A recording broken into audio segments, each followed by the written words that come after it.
कसली सजावट सुरू आहे ही? झालं ना त्यांचं लग्न, अजून काय बाकी आहे? दीदी, आजींचा कॉल आला होता. त्यांनी गृहप्रवेशाची तयारी करायला सांगितली. म्हणून हे अर्पिता चला.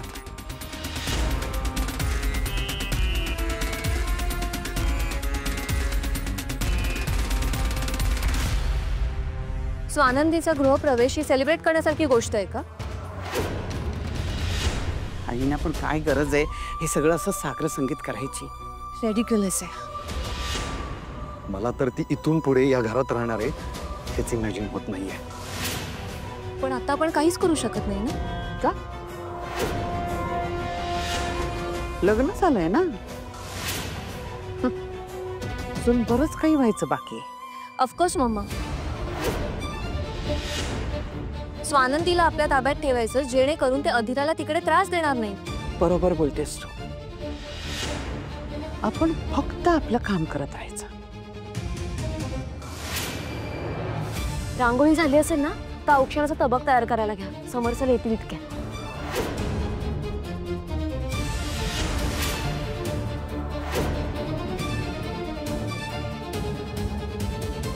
रोहिणी, आम्ही आलो ते दिसतंय ना तुला? नाही म्हणजे काय आहे, खूप थकलोय ग आम्ही. थोडा चहा मिळेल का आम्हाला? सो सॉरी मॅडम, मी लगेच आणते. हा, आणि माझ्या रूम मधून माझ्या गोळ्या घेऊन येशील का प्लीज? हो आणते. अंशुमन, ते मापटं उचल.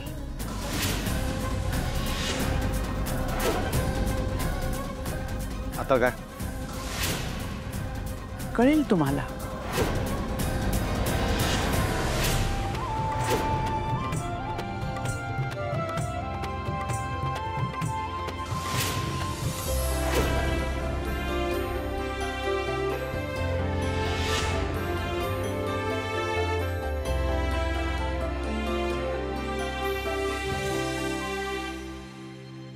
दादा राहू द्या, मी घेते. अहो काय करता तुम्ही? अहो मी माझं सामान. नाही तुम्ही प्लीज त्यांच्या कामामध्ये ढवळढवळ करू नका. माझं काम मी स्वतः करते. ते देखील त्यांचं काम करताय. त्यांना प्लीज डिस्टर्ब करू नका, त्यांना त्यांचं काम करू दे. चला. पेंट्या काय आजी? इकडे. सॉरी, चल. अरे मला काय घेऊन जातोस? हिला घेऊन चल ना. जोडीने गृहप्रवेश करायचा असतो. त्यांना कशाला घेऊन जायचंय आजी?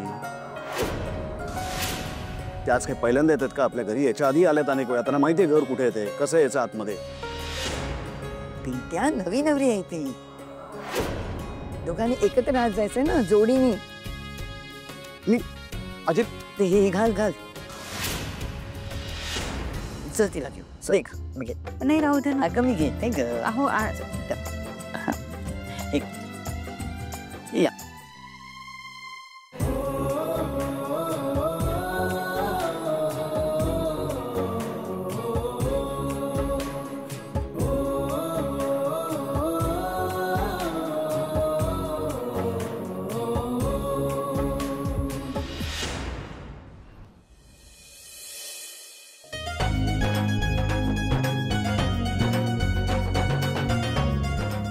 थकला असाल ना, चहा ठेवते तुमच्यासाठी.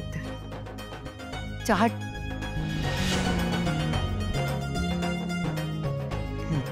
वेलकम. हा अधिरा, ये. थँक्यू.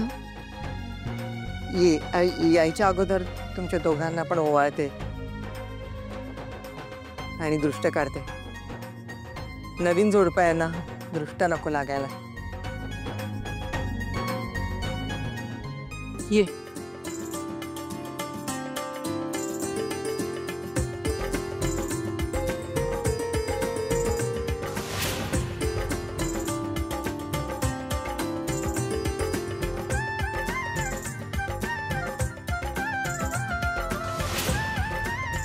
दृष्ट काढते. हा,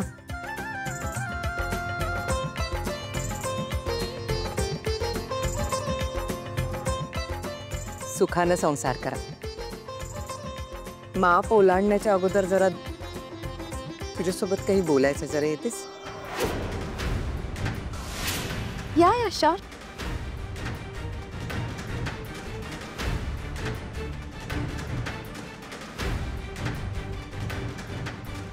बघितलंच ना रोहनचे बाबा कसे वागले माझ्याबरोबर. माझ्याशी न बोलताच आत निघून गेले.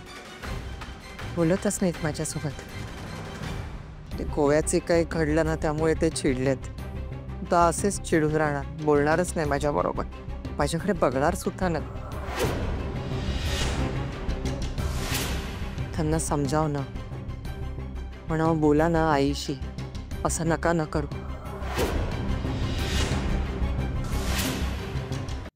घरामध्ये नवी नवरी आली आहे आणि घरातले लोक सगळे आपापसात बोलत नाहीयेत, चिडून बसलेत. कसं दिसेल सांग अधीरा? घरातलं वातावरण बिघडेल ना.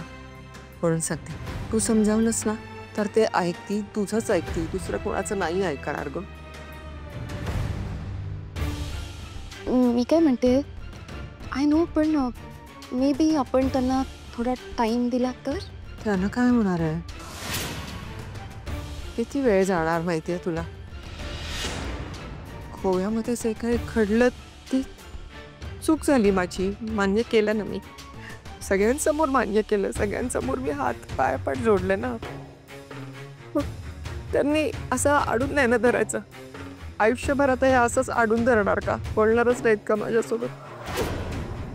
पण मला असं वाटतं की त्यांनी बोलावं ना, आपल्या सगळ्यांशी बोलावं. ते तर लोक तुला जबाबदार धरतील बाळा. पण ती नवी नवरी घरी आली आणि तिच्या पायगुणांना हे असं सगळं वातावरण बिघडतंय घरातलं.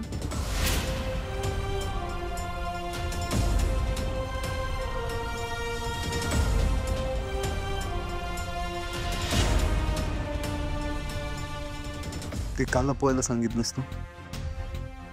अरे नवी नवरी असते ना, तिथे मापटं ओलांडून आत येते. आता दारात जर मापटत नसेल तर नवी नवरी घरात येणार कशी?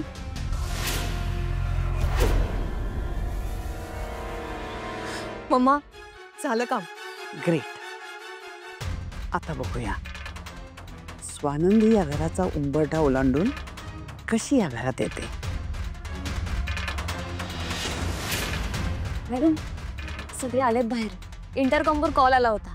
मी औक्षणाचा तबक आणून देऊ? चालेल ना. त्याआधी मला सांग, सगळी तयारी झाली आहे ना नीट? हो हो, सगळी तयारी झाली आहे. मी माप ओलांडायचं मापटं पण भरून ठेवलंय. हो, अरे वा. कुठे?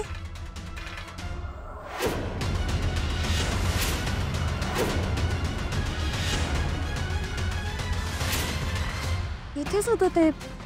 कुठे गेलं? इथेच होतं. मग गेलं कुठे?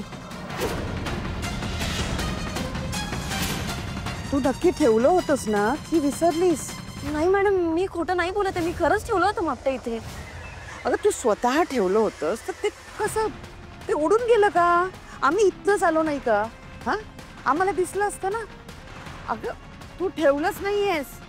नाही मॅडम, मी खरं सांगते, मी स्वतः ठेवलं होतं इथे. तू ठेवलं तर गेलं कुठे?